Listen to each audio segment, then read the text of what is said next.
Take a slow breath in, and a long breath out. You've found a quiet moment now, a space where nothing is rushing you.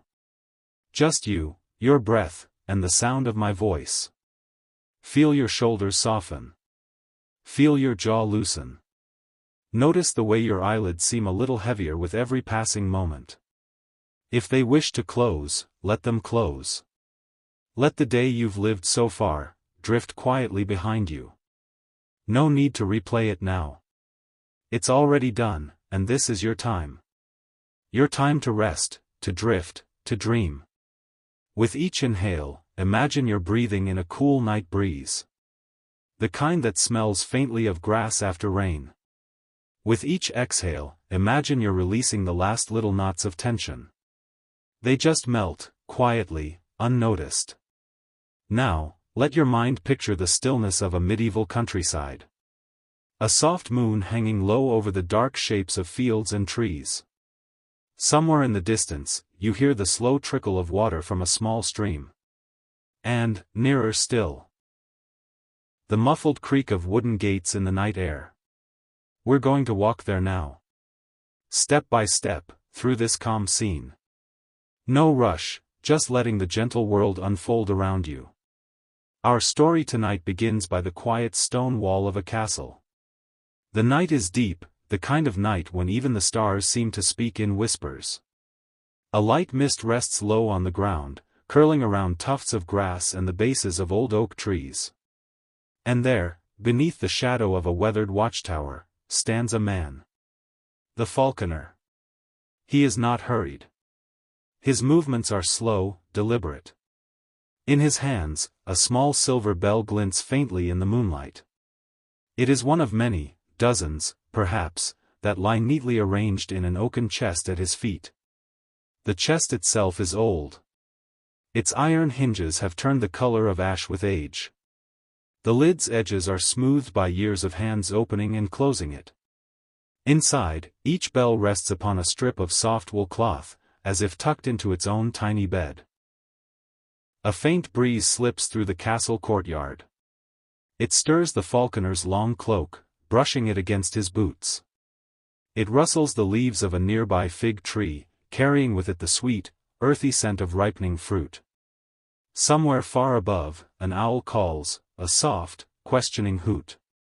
The falconer pauses for a moment, looking toward the dark ridge where the sound came from. Then he smiles faintly, as if the owl is an old friend keeping him company in the work. The bells.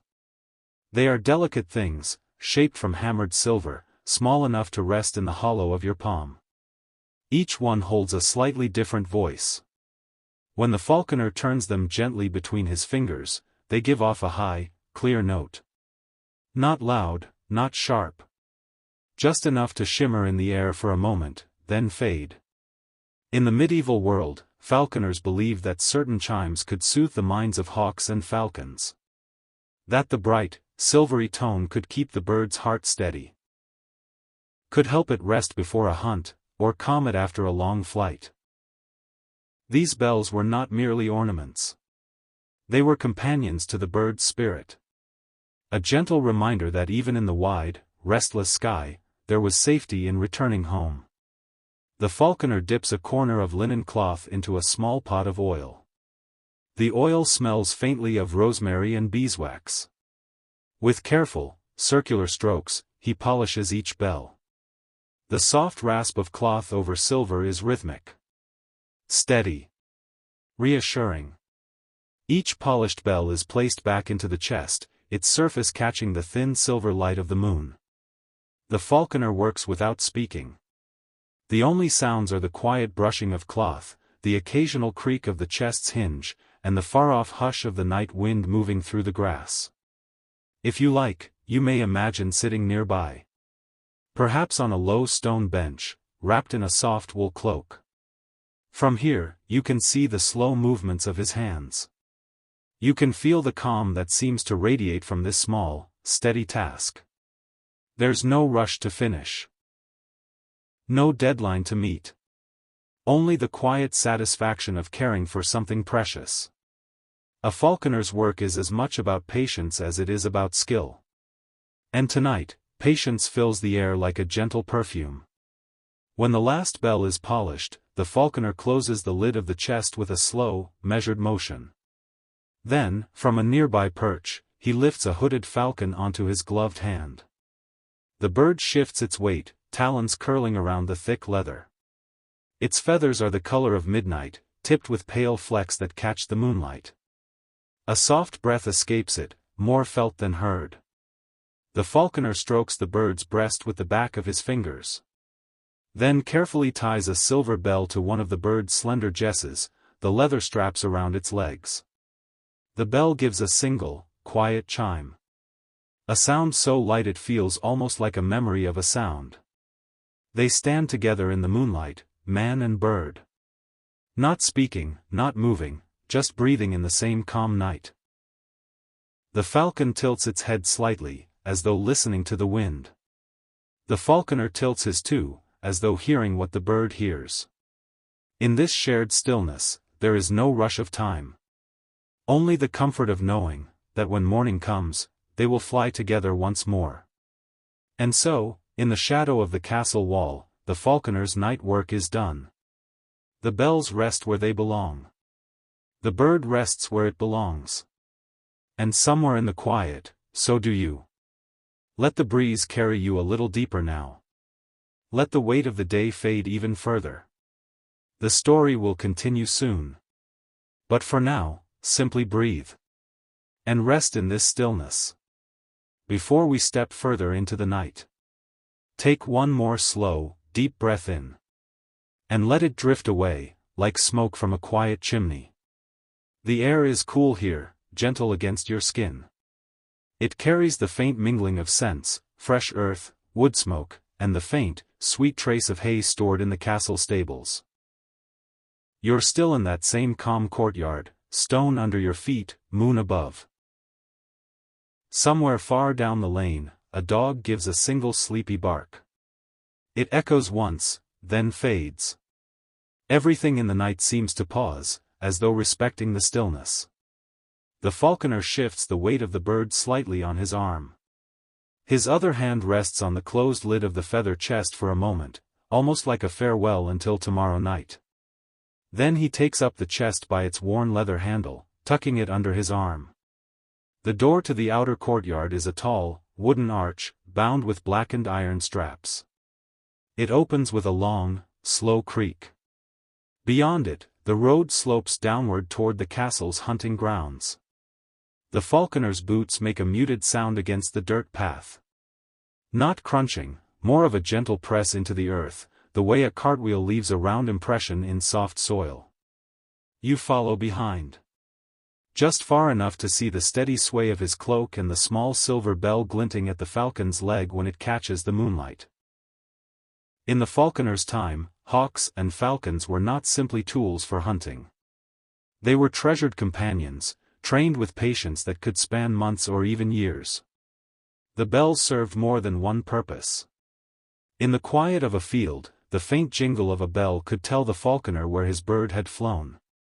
And it was said that certain tones, bright, pure, without harshness, could keep a falcon's spirit free of fear.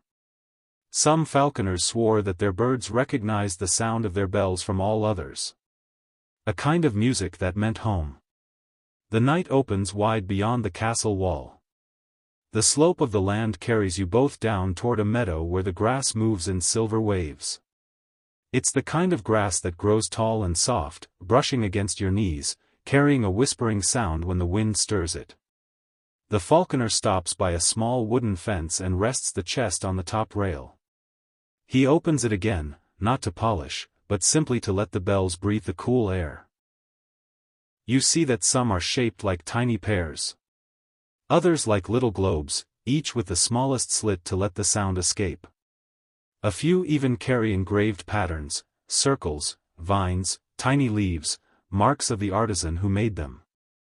The falcon shifts its weight again, tail feathers brushing lightly against the falconer's sleeve. Its hood is still on, a smooth piece of soft leather that covers its head, keeping it calm. The falconer whispers something, not words you can fully make out. Perhaps they are not meant to be understood. Perhaps they are simply the sounds a bird knows, the tones of comfort, the kind that have passed between falconers and their companions for centuries. You may imagine, just for a moment, that the grass around you is a great green sea. And the falconer is the keeper of a ship that sails across it without waves, without wake. Each bell in his chest is a star reflected in the water. Each chime is a ripple that carries far, then fades into stillness. The moon above tilts slightly in its slow climb, casting longer shadows of the falconer and bird. You feel the coolness deepen in the air. And with it, the quiet, as though the world itself is holding its breath. After a long pause, the falconer closes the chest again. The soft click of the latch is almost lost in the rustle of grass. He turns back toward the castle, walking slowly, each step measured. The path this time leads not to the courtyard where you began, but toward the smaller outer wall where the stables and mews are kept. The mews, the falcon house, are built of wood and stone, with narrow slats to let the wind pass through. As you approach, the air grows warmer, carrying the scent of hay and dried herbs. Some of these herbs, lavender, thyme, sage, were hung by falconers to keep insects away and soothe the birds. They sway gently in the open air, their faded colors barely visible in the moonlight. Inside, the space is quiet. A row of perches lines one wall, each with its own leather hood resting neatly on a peg above. There are no loud sounds, just the occasional rustle of a wing or the faint jingle of a bell as a sleeping bird stirs. The falconer enters without hurry. He sets the chest down near a worktable, then gently removes the hood from his falcon. The bird blinks slowly at the dim light. Its eyes are like drops of polished jet, deep, reflective, calm. The falconer strokes its breast once more, then offers a small piece of meat from a wooden dish. The bird takes it without haste, swallowing with a single smooth motion. Then, with the same care as before, he fastens the bird's jesses to its perch. The silver bell gives one last delicate ring before falling still. The falconer stands for a while with his hand resting lightly on the bird's back. No words pass. Only the shared quiet between man and creature, the kind of quiet that says more than any speech could. Then, at last, he steps back, lifting the feather chest onto the worktable. He runs his hand along its smooth wooden lid as though sealing the night's work inside it. Outside the mews, the night continues to breathe. The wind carries the scent of herbs, of hay, of silver bells that have known many years of use. The falconer walks away slowly, his boots whispering against the path. And as you follow him in your mind, you notice your own breath. Slow, steady. Like the sound of a bell fading into the distance. Until it is only you, the night, and rest. Before we follow him further, take a slow inhale. Hold it gently. And let it drift away, like a silver thread unraveling into the night. Notice how your body feels heavier now. Like a stone resting in a riverbed. Perfectly still, perfectly supported. You can still hear the faint, lingering ring of the falcon's bell in your mind. Not sharp. Not urgent. Just the soft echo of something precious, fading into a hush. The falconer leaves the mews and turns toward the inner keep. The great stone walls rise like mountains in the moonlight, their edges softened by moss and ivy. The air here feels slightly warmer, the breeze blocked by the tall buildings. You hear the muted drip of water somewhere far below, perhaps from a rain barrel or the lip of a stone gutter. A cat darts across the path ahead, silent as a shadow, its tail flicking once before disappearing into a gap in the wall. The falconer's steps are unhurried. His hand rests lightly on the feather chest, as though it were not simply an object, but a living thing needing care. The wooden door to his quarters is carved with a single emblem, a small bird in flight, surrounded by curling leaves.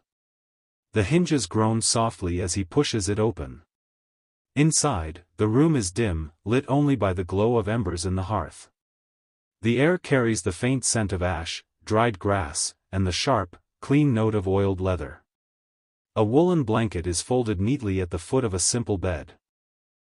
A wooden stool sits beside a table cluttered with small tools, files, pliers, tiny hammers, and strips of soft leather.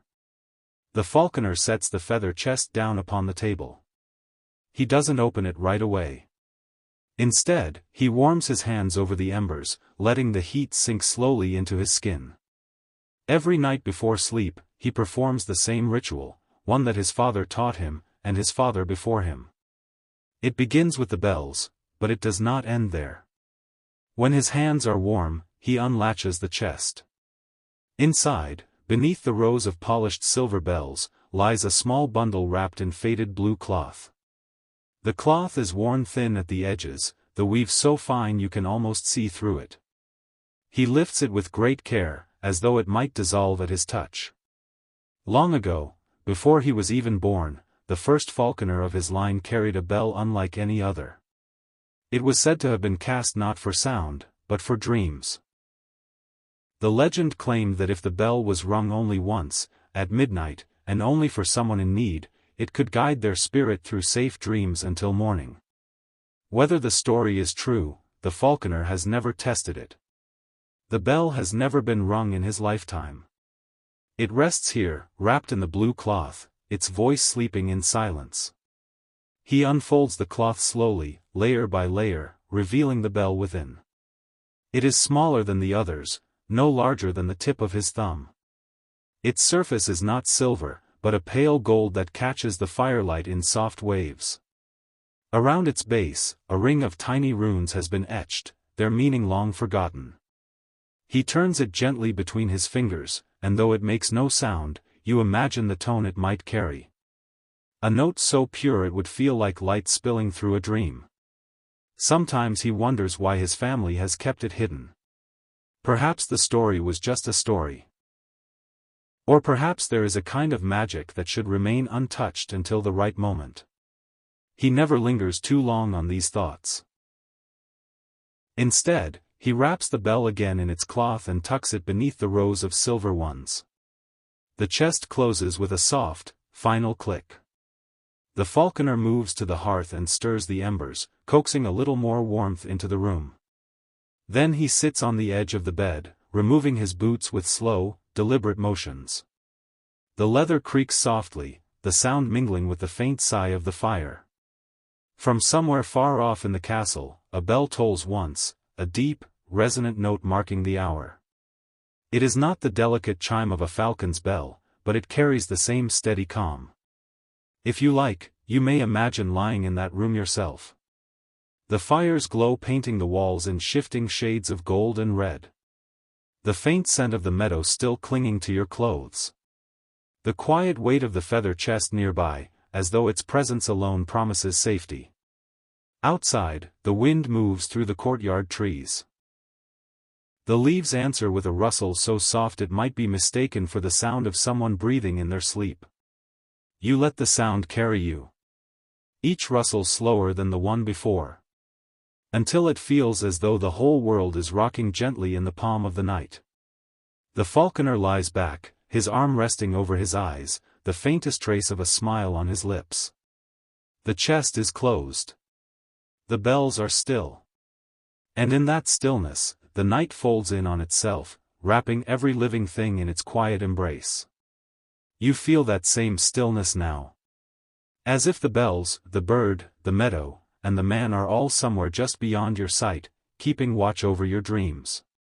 Let yourself rest here. Safe. Steady.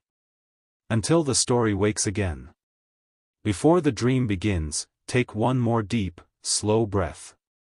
Hold it, just for a moment. And let it slip out like a tide leaving the shore.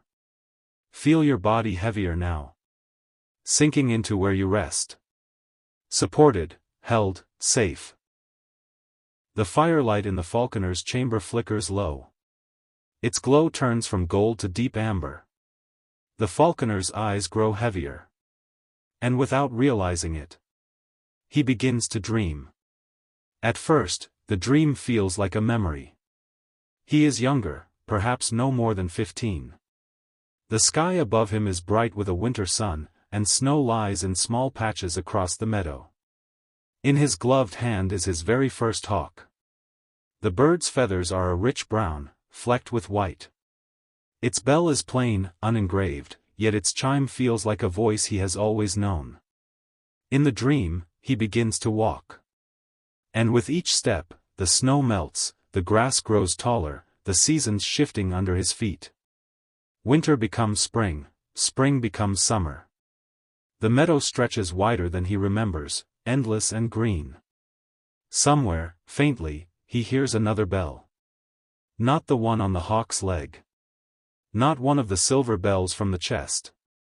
This is softer, slower. A note that seems to carry both warmth and distance at the same time. It calls not to his ears, but to something deeper. As though it is guiding him somewhere he has not yet seen.